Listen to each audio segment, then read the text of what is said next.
Hello, everyone, and welcome to today's webinar, The Renaissance of Pumped Storage Hydropower, an Unsung Hero for a Clean, Resilient Energy Grid. My name is Todd Zaransky, and I will be today's moderator for this exciting and informative session. On behalf of the International Hydropower Association, the National Hydropower Association, and the Long Duration Energy Storage Council, I would like to express our sincere appreciation for your attendance and participation in today's discussion. Tackling climate change is one of the most challenging issues facing the world today. Climate change is impacting the stability of energy grids around the globe, and extreme weather events are accelerating. Central to the imperative to fight climate change is the need for a rapid transition of the electricity sector from fossil fuels to low carbon sources of power. There's no doubt that we will deploy wind and solar power on a huge scale. However, what happens when the sun does not shine and the wind does not blow? These technologies need a low carbon backup, or we will fall back on fossil fuels. We need flexible electricity systems to mitigate these variability challenges, especially stable, reliable storage solutions that can support the grid and avoid curtailing renewable energy when it produces more than the system requires. One critical source of system flexibility is energy storage that can charge when there is an abundance of wind and generate when the sun goes down. The primary source of stored energy on electricity grids today, at well over 90% of energy stored, is pumped storage hydropower, PSH. To secure our net zero ambitions, governments around the world need to address the obstacles to the development of PSH.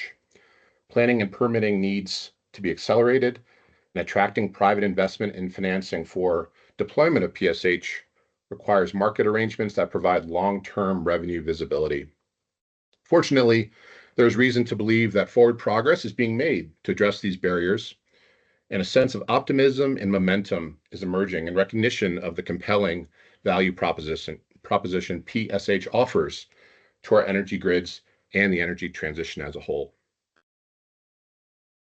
Before I introduce our speakers, I will quickly run through some housekeeping items for today's session. All attendees are on mute coming into the webinar today.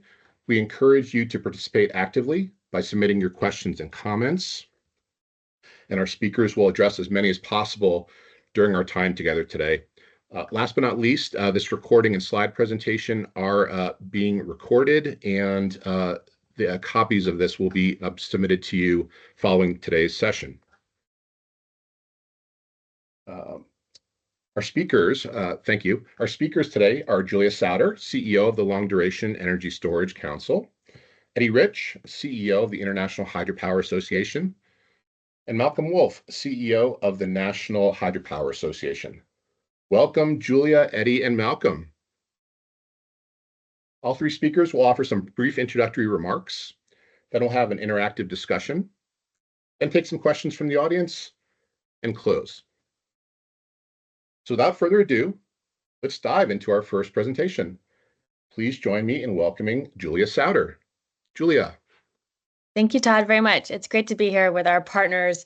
The collaboration is key to address the flexibility needs that Todd outlined. And again, really just want to highlight how pumped hydro storage is the unsung hero, and look forward to working with all of you to really elevate the decades of experience and lessons learned into the clean energy transition that we're moving to very quickly. So want to highlight, as we're all experiencing, as Todd noted, we have a lot of work to do. And again, highlighting the collaborative nature.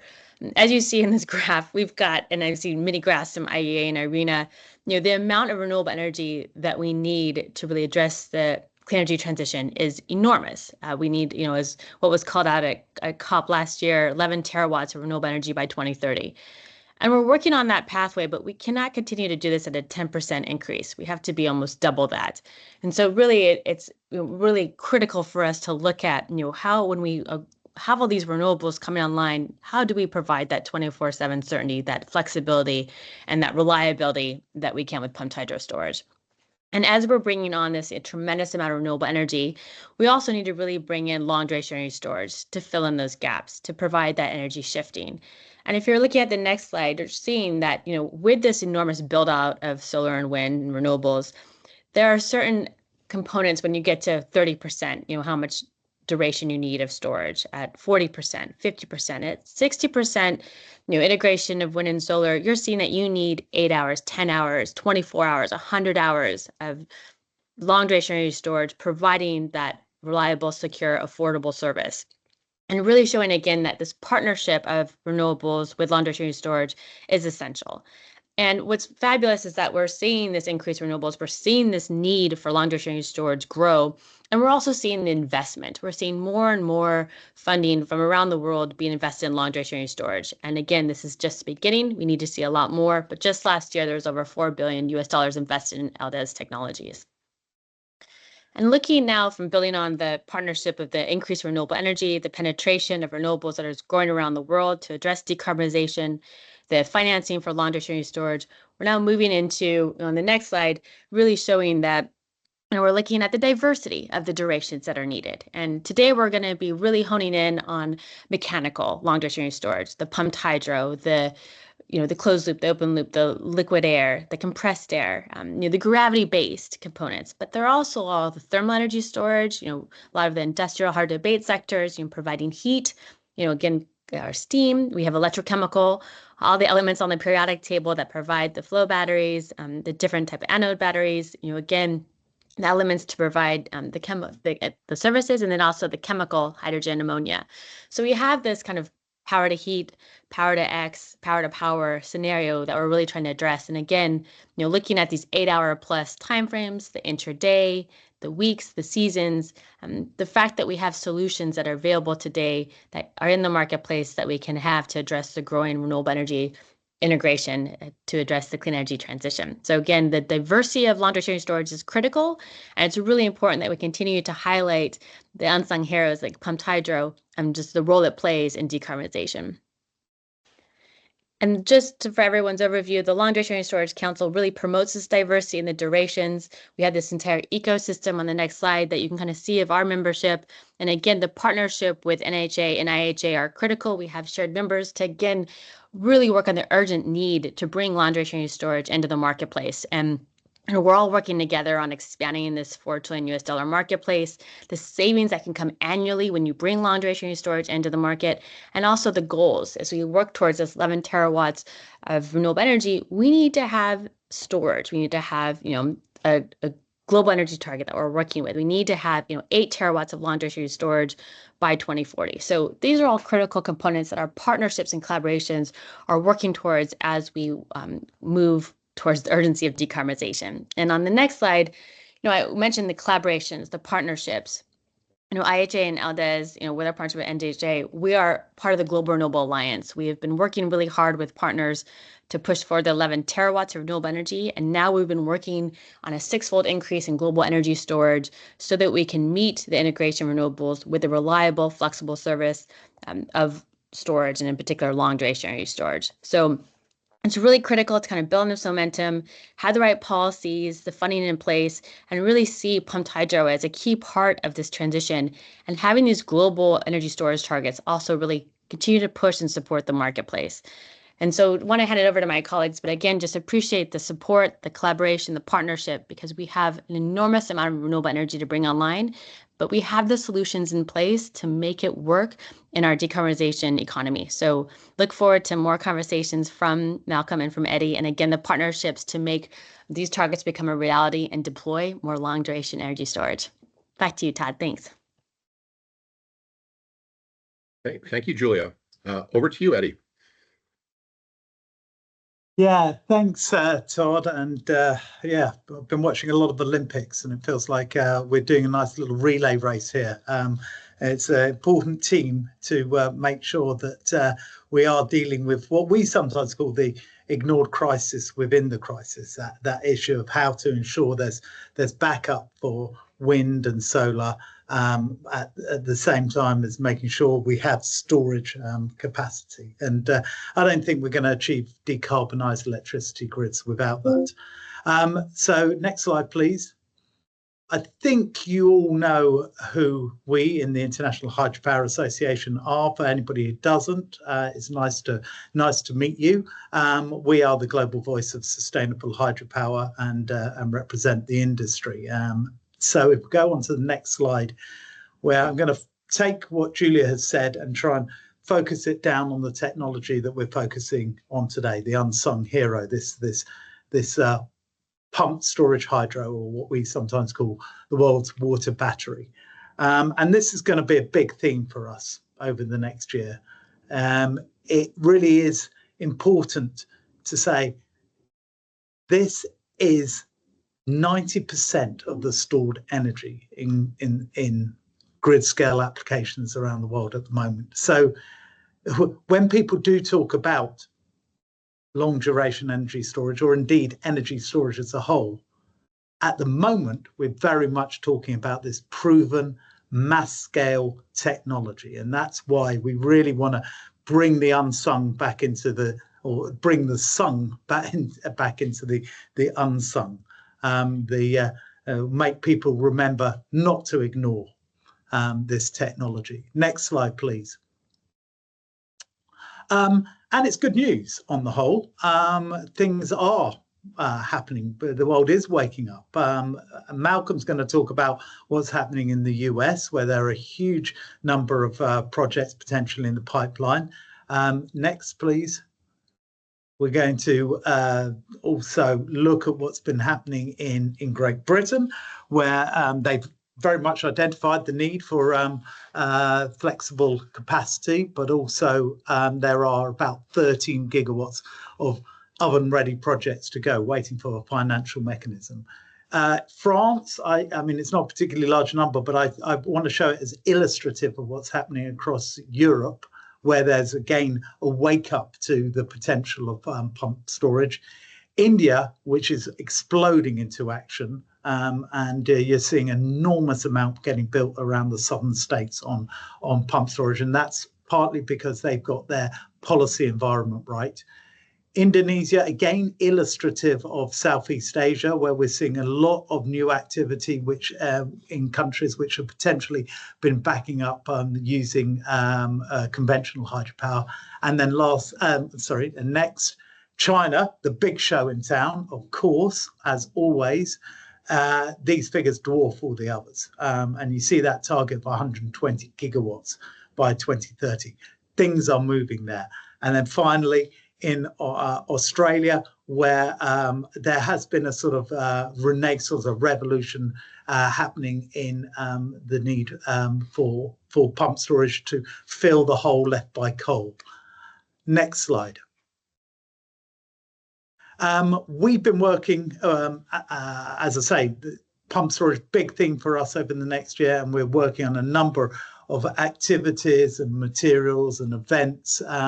And what we did last month, we launched the de-risking pump storage guide, which is predominantly a guide for the industry itself, for those people who want to be building this stuff. And it also has some policy recommendations, but it's a real setting out of the risks associated and the pathway towards building a project. So anybody who's thinking about this is an operator, manufacturer, consultant, we recommend this guide to you, available on the IHA website. Next slide.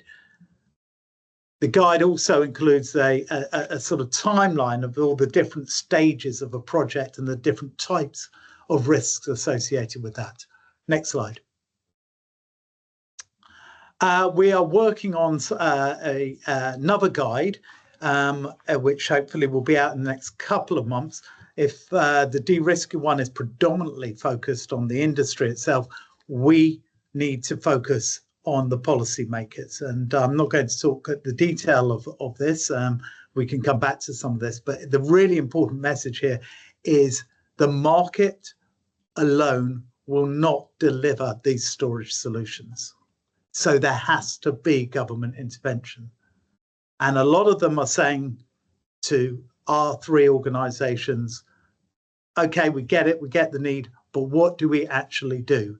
And this guide is an attempt to answer that, to address the key risks and elements from a policymaker's point of view, which we'll come to a little bit later in the discussion. Next slide, please. We are the three organizations working together on this hard campaign over the next year, and we're delighted to be launching it here today at this webinar. So we're going to have ready the de-risking guidance note that I just spoke about. We have this webinar, then the policy guidance note that I just talked about. There is the US National Hydropower Day later this month. We've got the Global Renewables Summit coming up in New York at the end of next month. And at that, we will be launching the Global Energy Storage Target. And that will be done actually on Global Energy Storage Day, which lies within that week, which is the New York Climate Week, and also, as I say, the Global Renewables Summit specifically as an event. Then the Long Duration Energy Storage Council will release their annual report, final quarter of the year. Next year, we will be developing all of these elements, these guidance notes, these targets. We're trying all the information we're drawing together, the key messages and recommendations into a single manifesto document in April next year. And then this will culminate in the International Forum on Pumped Storage. Next slide, because I'm going to explain a little bit about what that is. So this is a major event, global event, where we hope to bring together the key policy makers, the operators, the manufacturers, the consultants, the financiers, civil society, to talk about what needs to be done to actually bring this to bear, to happen. And this is the second in a series which last time happened online. This time in person, we're going to be able to launch, to push this big event. Next slide, please. And you can all get involved. In fact, this is what we're hoping every single one of you is going to be doing from this meeting. If you can stay in touch with the campaign, go onto our website, look for Pump It Up, use that campaign hashtag, the Pump for Power. Plan your own events around these three big days that we've been talking about, the National Hydropower Day, the Global Energy Storage Day, and the Global Hydropower Day, which actually fell off the previous slide, but it's on the 11th of October. And of course, please do stay in touch with us on all the socials. So my final message, get involved. Thank you. That's back to you, Todd. Thank you, Eddie. That was great. The floor is yours, Malcolm. All right. Thanks, Todd. And thanks, Eddie and Julia. It's a pleasure to be here and to be on the same relay team as with you, to take Eddie's Olympics analogy. I guess taking that a little bit further, I feel like we are in a race, both because of climate and because of the speed and scale of the clean energy transition. I don't think anything's inevitable. And so maybe our team name should be Clean Firm. And given the broad global kind of policy engagement that you guys have talked about, as I grab the baton, I feel like maybe I'm doing the, I don't know if it's the anchor leg about how do we get real projects really built. And it is a challenge. Let me start with just an intro on what the National Hydropower Association does in the United States. We represent over 300 companies in North America. That ranges from traditional hydropower, run-of-river hydropower, pump storage, and also some really cool marine energy technologies, wave tidal, et cetera. Overall, we represent about 85% of the generating capacity of water power in the US. We have a specific pump storage development council, which I encourage all of you, if you're not already plugged in, it's open to all of our NHA members. Last count, 353 different folks have signed up for that council. We put out reports, we have monthly coordination calls, we engage on policy advocacy, which I'll talk about in a moment. Barbara Tieran, who's actually here just off camera, is the point person, so please encourage you to coordinate with her. In the interests of speeding along in this relay race, next slide. Quick intro to what the pump storage world looks like in the US currently. Despite all of the attention on batteries, which I love, they're great 2-hour solutions, 4-hour solutions, but 96% of current US electricity storage capacity is still pump storage. We've got over 22 gigawatts of pump storage capacity in the US. But I love Julia's first slide showing just how much new generation was growing.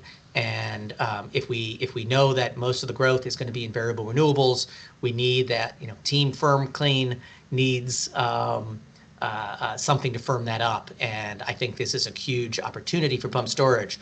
But let me be sober in this conversation. In the United States, the last new major pump storage facility went online in 2004. It's literally been 20 years, a generation, since we built new pump storage in this country. And until recently, it had fallen off the radar screen. But pump storage is having its moment in the US. I think, well, for a lot of reasons we're going to talk about, I think it's an amazing solution for what the US grid needs as we're going through this energy transition. So next slide. I think this is my last slide. And these are growth opportunities using existing infrastructure. And I do want to emphasize that using existing infrastructure. There may be opportunities for closed loop pump storage off river, but we're certainly in the US not talking about major new dams in the lower 48. But something has changed. Last year, going from no new pump storage, we've now got 96 different projects in the pipeline. And again, just to put that in context, I don't expect 96 projects to be built. But if a handful of those projects actually get built, it would be a game changer. And I think it would remind folks about the opportunity to use this proven technology, 91 gigawatts potential. And if you look at this chart, you can see different projects in different areas of development, and it's all throughout the country. And there's a number of really exciting projects that expand existing hydropower, use existing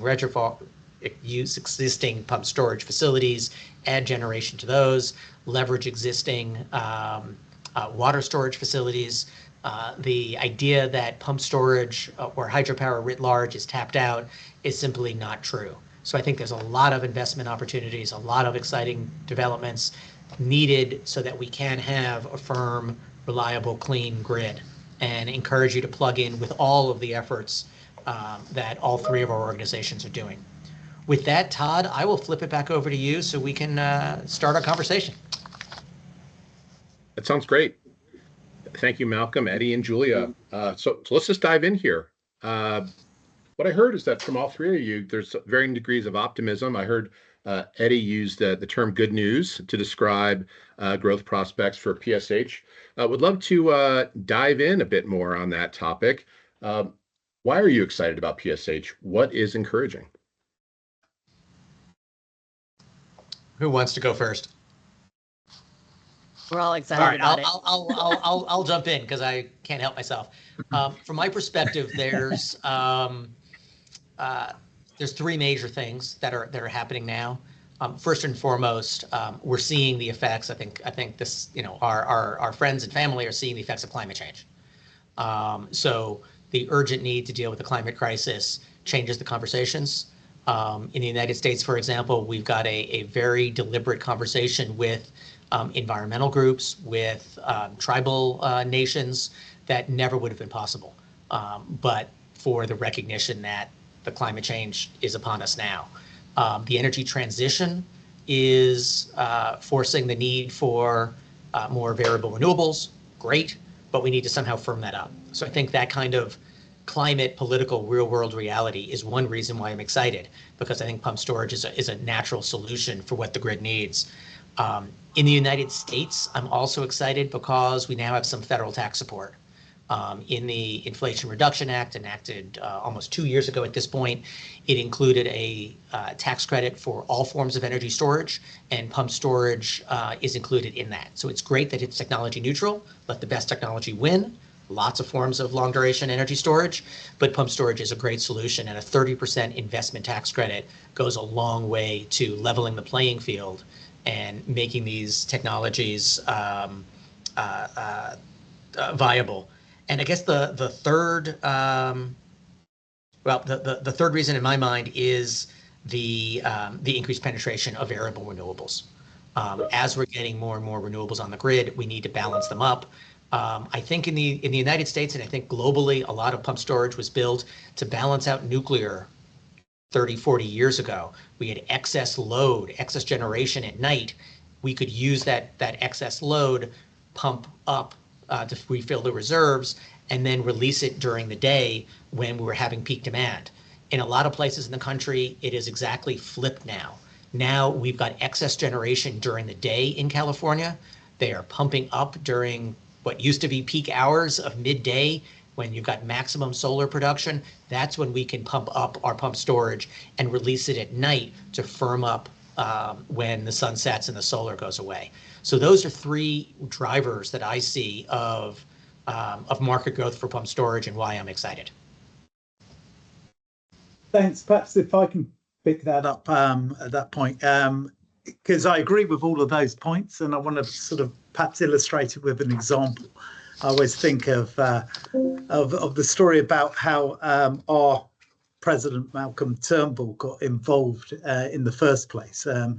When he was Prime Minister of Australia, they were sort of ramping down the coal, and they relied more and more on solar, and there was a period of what they call Sturmflaute, where there was very low sun and no wind coming through. So they actually in South Australia began having minor blackouts, and this caused an absolute horror across Australia, this concern. And he grabbed hold of that issue and said, well, what are the solutions out there? How can we store energy? How can we make sure that as we ramp down coal, we're filling that hole left by coal? And he found out about pump storage and went to visit Snowy Hydro 1, where there was an existing facility, and said, well, how can we make this bigger? And they said, well, somewhere in one of these filing cabinets, we've got some plans which were written up 30 years ago. And so they find this old filing cabinet in a corner of the storage room. They blow off the dust from the top of it, and then they say, right, is this what you were looking for? And he'd had to look at it and go, yeah, why isn't this happening? And they said, well, it's all too difficult. You've got to understand the finances is very, very complicated. And even as a right of centre politician, he said, right, okay, well, then the federal government is going to buy this asset and make this happen. Now, I think that story is illustrative of what you're seeing across the world, where politicians are getting freaked by the idea that, yes, we have to move to decarbonize. And yes, we want more and more solar power. We want more and more wind power. And we have to move away from fossils. But we do have to find that filler. And that is the solution, which is, as we've already expressed, the dominant technology at the moment. We want the other technologies to come along. We absolutely do. We want a lot of research and development. But there's plenty of room in this game. That we need a lot more storage, and pump storage absolutely can be leading that charge. Todd, I know you have some questions, but I just want to weave in a couple points here, because the multi-purpose aspect also of pumped hydro with floating solar, with even different types of durations of long-duration storage, the 8-hour, 24, 100-hour, there's these partnerships that are starting to be created because the efficiencies and technology improvements from what's been known and kind of advancing.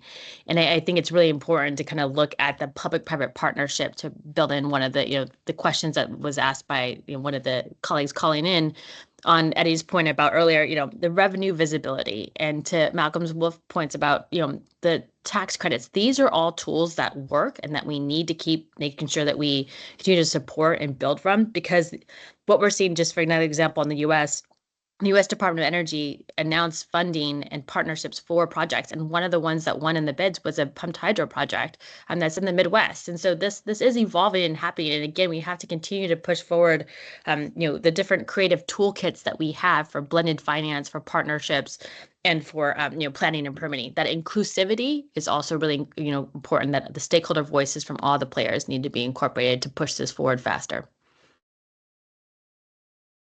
Well, thank you, Julia. Just a note to our participants, please keep those questions coming. We are keen to answer them. Let me take privilege here and ask the next question. PSH needs policy support and incentives to move forward. What governments and regulatory bodies have been standouts in this effort? And I'm thinking we can start with Eddie and then go over to Malcolm. Sure. Yeah, I mean, as I said, the market won't deliver this by itself. The market is very, very good, as we know, at rewarding electricity generation. It's not so good at the storage and the reliability. In other words, you get paid for when you turn the light on, but you don't necessarily get paid for making sure the light will come on. It's knowing that it will come on. So you do need to build mechanisms.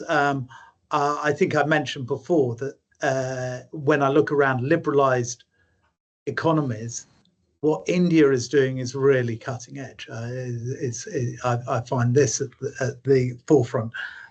There's some very interesting stuff also happening in Australia and US and other places in Europe.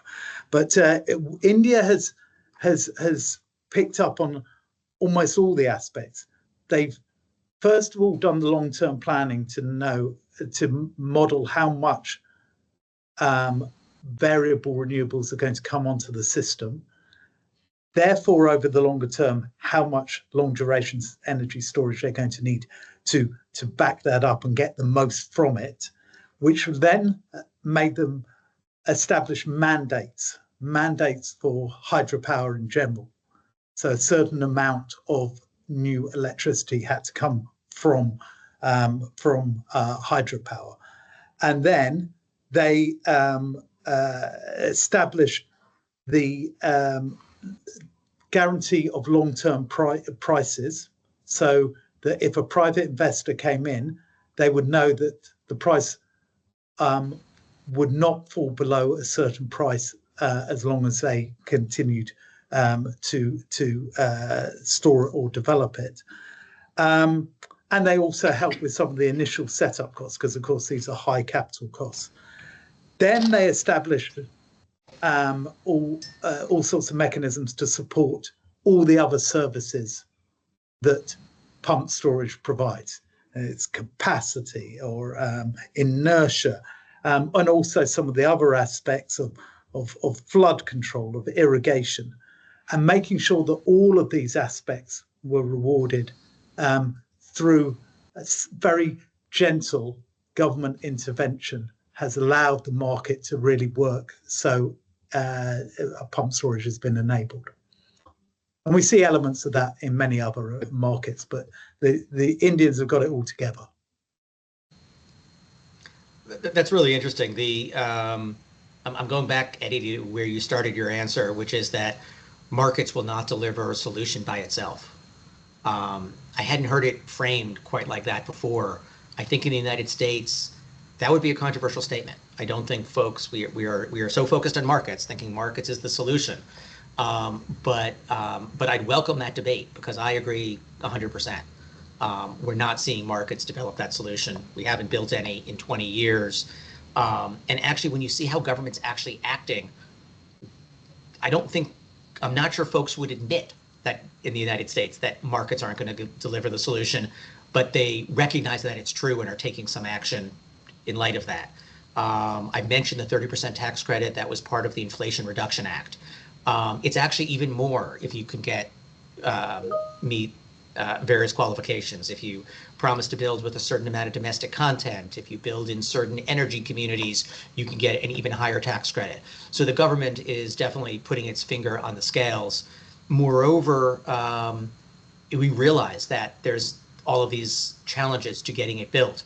So the federal government has used some of the money from the bipartisan infrastructure law to encourage development in certain communities. So there's a former coal site in Kentucky, the Lewis Ridge Project, where the government has just announced tens of millions of dollars to help do the initial upfront work in evaluating that site's development.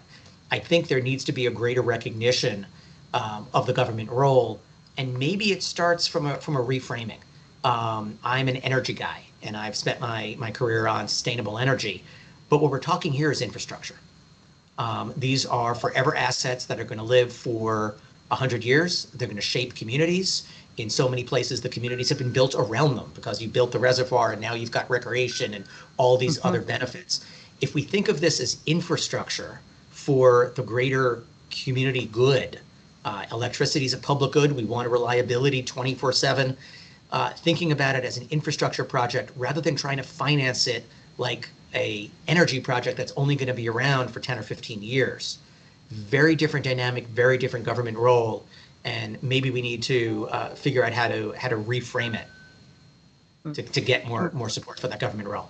Julia, thoughts? And Malcolm, on the reframing part, I completely agree with you because we need the targets that Eddie was speaking to. Targets, mandates make sense. They work. They set that certainty.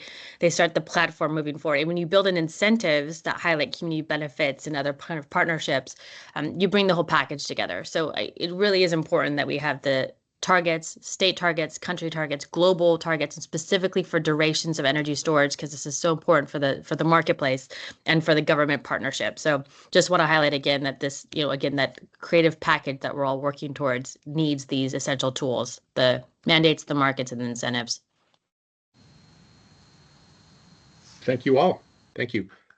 Keep the questions going here. As the webinar title suggests, PSH is critical to a clean, reliable energy grid. How do you see the discussion around the disruptions and new challenges emerging from climate change affecting the discussion on PSH?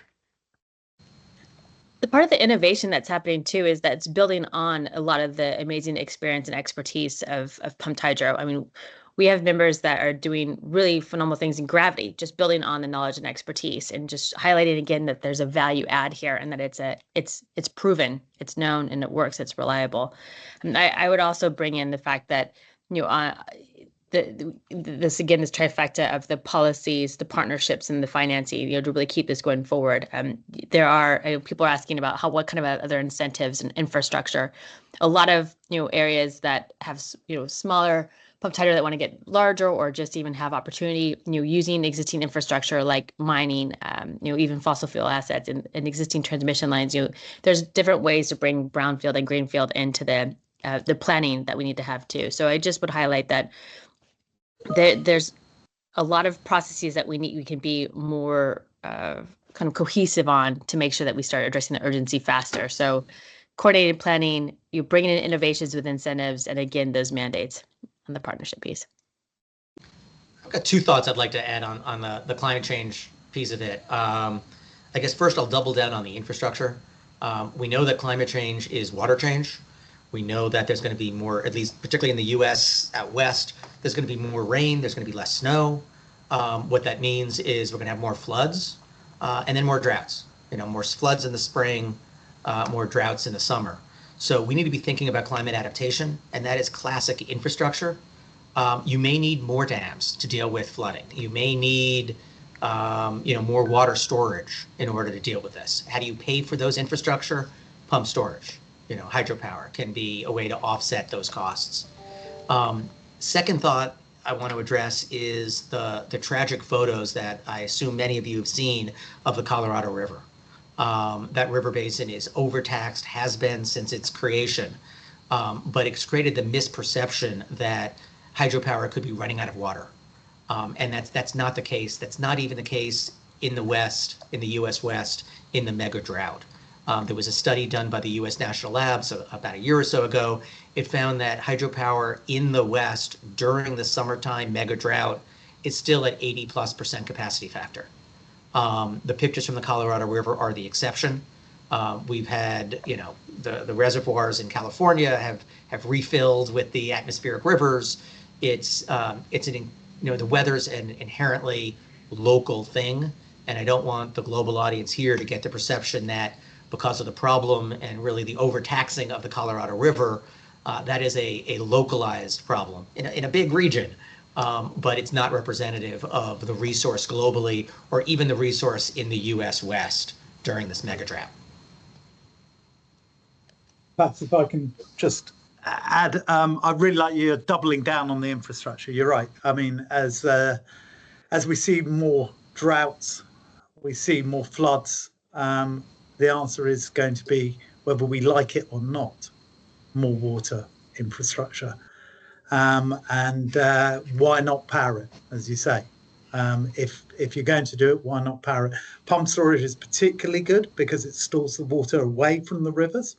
And that has the additional advantage, and of course can be used as appropriate for other purposes, for irrigation, for tourism and all sorts of other fisheries and other aspects.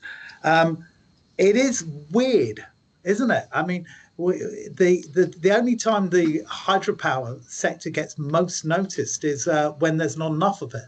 And then people say, hey, there's a problem with hydropower. And they go, so we can't rely on it. And you're thinking, yeah, but you just said the problem is not enough of it, not too much of it. So we've got to try and reframe the debate that, yeah, we're not the ones who want to build the infrastructure, but it is going to be needed. And we're going to do it well, which can help with clean energy solutions. And we can do it in a climate resilient way. And I do encourage people to, again, go onto a website. There is a climate resilient guide for hydropower, which is an important document alongside the whole set of hydropower sustainability standard requirements to make sure that the infrastructure we are building today is suitable and fit for the future. I like that, Eddie, that we have the infrastructure, Bill and Malcolm's point, that the market's not going to do it all, and we need incentives and these partnerships to keep it going. But we have the solutions today, so we just need to make sure that the foundation's there for us to continue to provide value through pumped hydro storage. Great. Thank you all. Just to our participants, please keep those questions coming, and we'll keep those answers rolling. The next one, let's see here. One challenge in developing PSH is what I'd call the time lag challenge. Building PSH facilities can take a decade or longer. How should we think about navigating around this challenge? I'm not sure I'll start there just is. by echoing. Go ahead, Eddie. Okay. No, you go, Malcolm. Having started, I'm now wishing I had a better answer. It is a real challenge. We've got, just to be very specific, we've got at least 3 projects in the United States that have been fully permitted, which itself is a nightmare that we're working on to try to streamline. We've got active proposal in the US Congress trying to get it down to 3 years for qualifying pump storage. But even once you navigate the gauntlet that is permitting in the United States, then you've got the construction schedule. And from my understanding, financing using kind of some of the existing models that we're used to doing for energy financing, power purchase agreements, long-term offtake agreements, that's great. But if you're going to be building a data center and the power is not going to be constructed for a decade, that timing doesn't work. It doesn't work with the realities of the market. And I think that's where there's a market failure, and that's where there's the need for the government to bridge that gap. So that there's some financing either during the construction schedule or different kind of financing models or much more patient capital that can understand and relate to the construction schedule. I think we've got lots of innovations in the technology. I think we need more innovation in the finance space. Pigeonholing us into the models for other energy projects just doesn't make sense.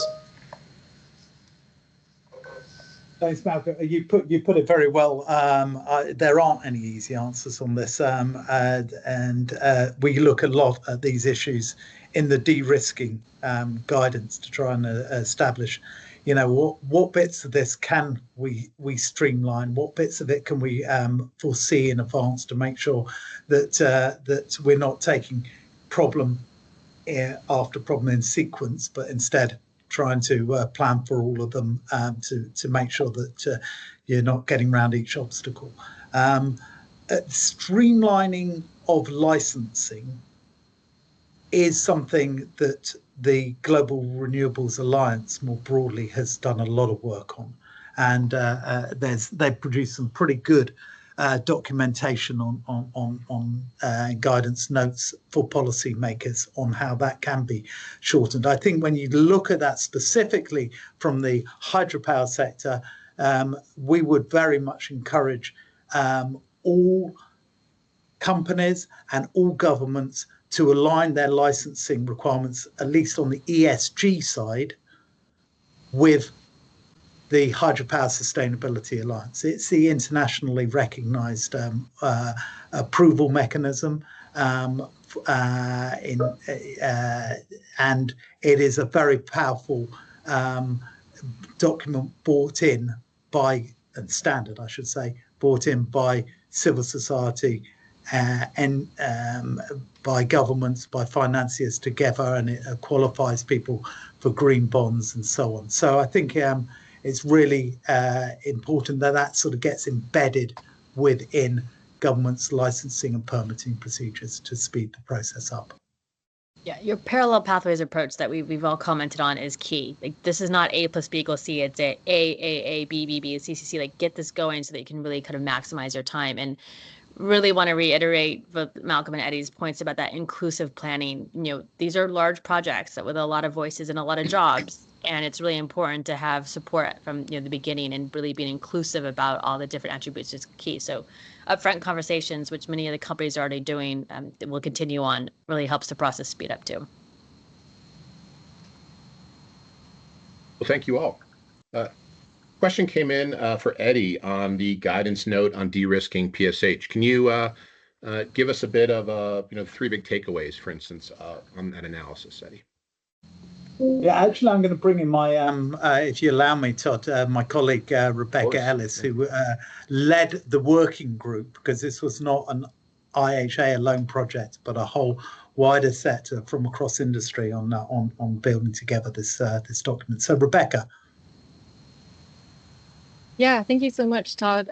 Just to clarify a few things, so it was a 12-month multi-stakeholder coalition.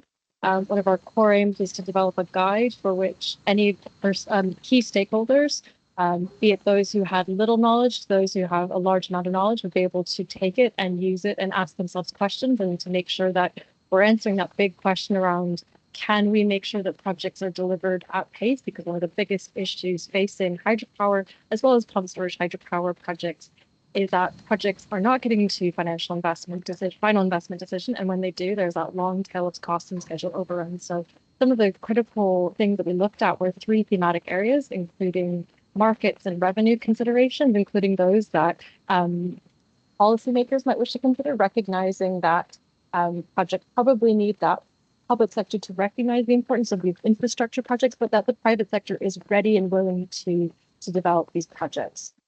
We also looked at risks facing project development, and especially around allocation of risk. These are big infrastructure projects, so there's a lot of recommendations on how to mitigate risks for these 3 areas. And that timeline really breaks down the 3 key thematic areas in terms of what you need to be thinking about when. And a critical consideration therein is thinking about your procurement strategy, for example, how you're supporting your risk strategy, and really getting your team in as early as possible, so that you can best de-risk the projects. Some of our critical recommendations and conclusions include that owners should invest in project development early and upfront to de-risk, especially around issues like geotech. You don't know what's in the ground until you start digging, as we all know here, and ensuring those well-coordinated teams to support interface risk mitigation. And we recognize that risk is a really critical consideration. So we have a lot of strategy and discussions around that. And we want it to be an interactive guide. So there are questions across each of these 3 thematic areas that, as a person is going through, they can be asking themselves to make sure they understand what they need to do. So that's a quick overview of a very lengthy, well, not lengthy document, it's only 40 pages. And in addition to the guide, there is a project log document which highlights a lot of more technical documents. And why I say 40 pages is short, I had the great pleasure of sifting through some 500-page documents at a time to determine the merit of including them. So that's why I say 40 pages is quite short in comparison. So please do have a look. I have shared a link to the guide, and happy to take follow-up questions via email.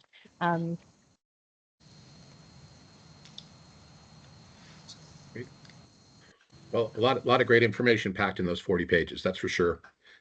Thanks, Rebecca. Got a great question from participants. Basically, just to kind of just to mention that this participant's interested in understanding more about how PSH projects can be integrated into existing infrastructure. Does that mean brownfield versus greenfield sites, or does that mean planning around existing transmission infrastructure? Maybe just a general question that we can open up to the panel for thoughts. When I was saying that, I was thinking about, in particular, using existing dams. We know that dams serve multiple purposes. In the United States, for example, we've got 90,000 dams, less than 3% have power generation. So are there opportunities for pump storage using the existing infrastructure, using the existing reservoirs? And a number of pump storage projects that are going forward in the United States are leveraging that. Either they're adding a new powerhouse to an existing pump storage facility, or they're looking at water storage, existing water storage impoundments where they can use pump storage or add pump storage. So I think leveraging that existing infrastructure avoids a lot of the environmental concerns and therefore speeds up the regulatory approval and funder interest. And I mentioned using existing or abandoned mines. There's a lot of infrastructures out there just have existing reservoirs already set up too. Yeah, I mean, Todd, in Australia, they're just the Kidston mine, which was a former gold mine, is now being converted into pump storage. That's an example of how it can be done. I think the general basic principle of let's see what can be updated is a good one, making sure it is close where possible to grid infrastructure. But on the other hand, don't let anybody ever tell you there's not enough, sites. Yeah. Whether it's brownfield or greenfield. The Australian National University have done a study of all the off-river potential sites, away from population, away from protected areas, and they have identified topologically over 600,000 potential sites around the world. Now, if only 1 in 100 of those, to take Malcolm's point earlier on about, not all of these will be built, but if only a small amount is built, that is still enough storage for around the world. So don't, please, ever allow people to get away with the statement, oh, the sites are too difficult. They're not. Todd, I'd love the opportunity to address one of the other questions real quickly in the chat. Please. I think this is from someone from Ontario who asked, well, how do the costs of pump storage compare to battery storage? And I thought it's a great question because that's the real world question that developers get all the time. I'd love to hear, Eddie and Julia, your reaction, but my initial reaction is to reject the premise of the question, that they're serving very different purposes, that presumably the pump storage is going to last for many decades. If a battery storage, great solution, but typically they're great 2-hour, 4-hour solutions. Sure, if you build enough of it, you can build more and more and more duration, but you've got the scale issue, and then you've got the replacement factor. My electric vehicle, I'm already seeing the degradation in its fuel. You're gonna be replacing that battery storage device, I don't know how many times, 5-7 times over the life of a 100-year pump storage facility. And when we're doing those costs, if you think about it as infrastructure, you wouldn't be comparing an infrastructure project to an asset that's not long duration. Do you guys have a different take or other thoughts? It's like comparing apples to zebras, I like to say. You need both because we need different durations for different That's right. types of events, and we have to plan better and we need to model better. And so I think this question's great because it starts a dialogue to say we need the 10-hour, the 24, the 12-hour. And so you need to make sure that in the modeling, you're looking at these different attributes because some are 50-year assets and some are 20-year assets. So again, that diversity is critical, but I agree with you, Malcolm, that it's again comparing apples to zebras. So we've got to, it's a whole other conversation we're going to have on modeling and different attributes for pumped hydro. Eddie. Now, Todd, I know we're getting very close to the end, but I do want to come in on this because I obviously agree with what Malcolm and Julia said. The problem from a policymaker's point of view, of course, is that they have a need to deliver storage quickly. And the temptation is to bring in the storage which is quick rather than the storage that is going to last, or the storage that is going to be appropriate to different type of situation. So you're going to bring the apple solution to the zebra problem. And I think that's goes back to the need for governments to take that long-term planning and build up the right enabling. I wouldn't even use incentivizing, right enabling policies to get this stuff built. Well, thank you all. And, looking at time, the time has really flown by. This has been a really fantastic conversation. I've learned a bunch of things. I'm happy to admit. Let's move now to closing remarks. Maybe we'll keep the order. Julia, would you like to kick us off? Sure. Just building on the themes about blended finance packaging. These are long-term assets that really provide long-term value, and that revenue visibility is really important.